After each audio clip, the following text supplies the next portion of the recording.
স্ফূর্তিতে সারা দেশব্যাপী দেশ গড়তে জুলাই পদযাত্রা নামক কর্মসূচি পালন করেছি। যেই কর্মসূচির মাধ্যমে আমরা 59টি জেলায় আমাদের পদযাত্রা হয়েছে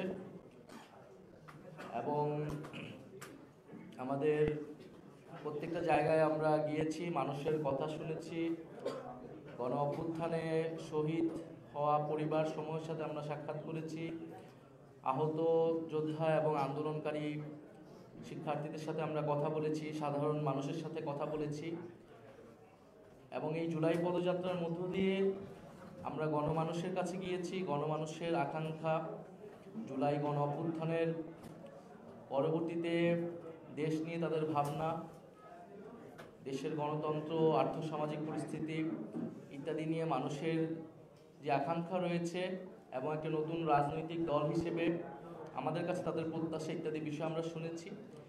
এবং আমরা কর্মসূচিটি শুরু করার আগেই আমরা বলেছিলাম যে মানুষের কাছে যে আমরা যাচ্ছি, মানুষের কথা শুনছি, এর ভিত্তিতে আমরা আমাদের ভবিষ্যৎ কর্মসূচি, আমাদের ভবিষ্যৎ বাংলাদেশের উপকল্প আমরা তৈরি করব। এবং আগামীকাল 3রা আগস্ট, আমরা জানি যে জুলাই গণঅভ্যুত্থানের 3রা আগস্টে শহীদ মিনার থেকে সরকার পতনের এবং ফ্যাসিবাদী ব্যবস্থা বিলোপের 1 দফা দাবি ঘোষিত হয়েছিল। যে 1 দফার মধ্য দিয়ে আমরা ফ্যাসিবাদী ব্যবস্থার বিলোপ এবং একটি নতুন রাজনৈতিক বন্দোবস্তের দাবি জানিয়ে এসেছিলাম। এবং আমরা আমাদের পদযাত্রার মধ্যেও স্পষ্ট করেছি, জাতীয় নাগরিক পার্টির বিভিন্ন সময়ে বক্তব্যে আমরা বলেছি যে ফ্যাসিবাদী সরকারের পতন হলো, ফ্যাসিবাদী ব্যবস্থার পতন এখনো হয়নি। ফলে নতুন রাজনৈতিক বন্দোবস্তের বা নতুন বাংলাদেশের বিনির্মাণের যে লড়াই, সেটি আমাদেরকে এখনো চালিয়ে যেতে হচ্ছে।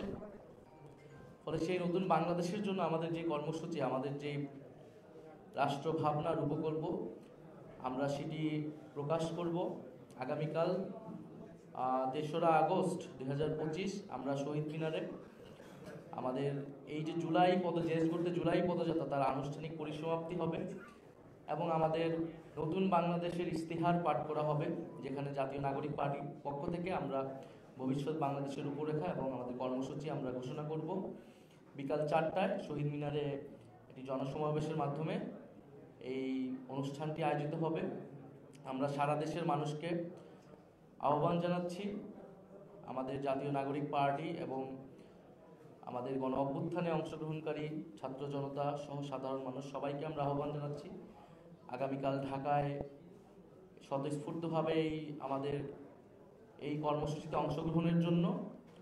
আমরা এই কর্মসূচির মাধ্যমে আমাদের যে ভবিষ্যৎ পরিকল্পনার রূপরেখা, সেটি আমরা হাজির করতে যাচ্ছি এবং দেশ গড়তে জুলাই পদযাত্রা কর্মসূচিতে সারা দেশে আমাদের এই কর্মসূচিতে যারা অংশগ্রহণ করেছেন, সহযোগিতা করেছেন, মিডিয়া কর্মীরা আমাদেরকে নানাভাবে সহযোগিতা করেছে, আমরা তাদেরকেও ধন্যবাদ জানাই। এবং আমাদের এই জুলাই পদযাত্রায় মূলত বিচার সংস্কার এবং নতুন সংবিধানের দাবি ছিল। পাশাপাশি আমরা জুলাই ঘোষণাপত্রের কথা বলেছিলাম এবং জুলাই সনদের কথা বলেছিলাম সংস্কারের দাবিতে। সরকারের পক্ষ থেকে আমরা জানতে পেরেছি যে জুলাই ঘোষণাপত্রটি সরকার 5ই আগস্ট গণ অভ্যুত্থান এবং গণ অভ্যুত্থানের সকল পক্ষ এবং রাজনৈতিক দলের সমন্বয়ে এটি ঘোষণা করতে যাচ্ছে। আমরা সরকারের উদ্যোগকে স্বাগত জানাই।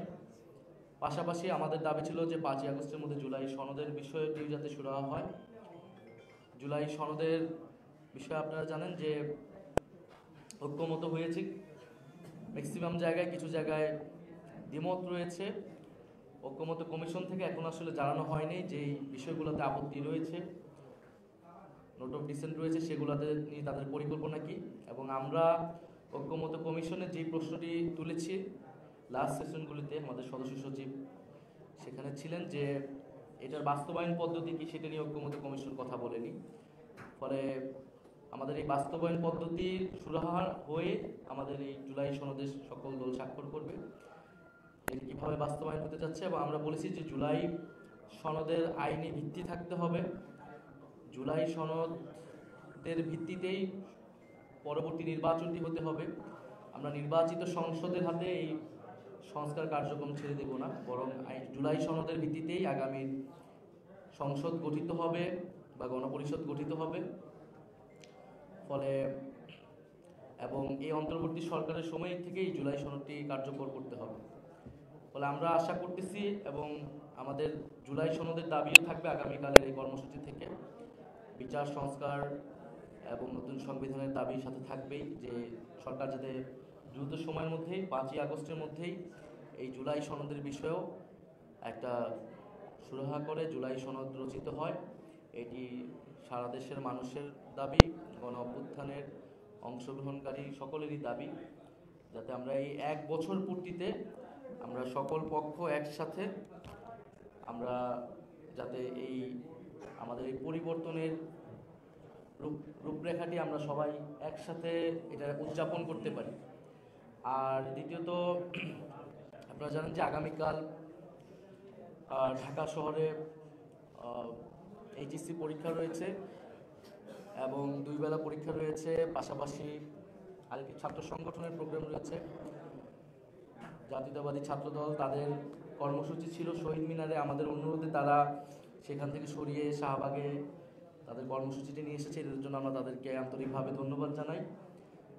এবং যেহেতু 2টি বড় কর্মসূচি থাকবে এই এলাকায় এবং এইচএসসি পরীক্ষা থাকবে, ঢাকা শহরে কিছুটা যানজট ভোগান্তি হবে, এটার জন্য আমরা অগ্রিম দুঃখ প্রকাশ করে নিচ্ছি ঢাকা শহরের মানুষের কাছে, শিক্ষার্থীদের কাছে। কারণ এটা যেহেতু 3রা আগস্ট একটা ঐতিহাসিক দিন, এই দিনই আমাদেরকে এই কর্মসূচিটি করা লাগতেছে। আমরা না হলে হয়তো বন্ধের দিন চেষ্টা করতাম, কিন্তু এই দিনের সিগনিফিকেন্সের কারণে আমাদের এটা করা লাগতেছে। তারপরে আমাদের জায়গা থেকে আমরা সর্বোচ্চ সতর্ক থাকব এবং সর্বাত্মকভাবে আমরা চেষ্টা করব যাতে মানুষের ভোগান্তি কম হয়। আমরা প্রশাসনের সাথেও, কর্তৃপক্ষের সাথে, আইনশৃঙ্খলা বাহিনীর সাথেও সেইভাবে আমরা কথা বলেছি এই বিষয়ে।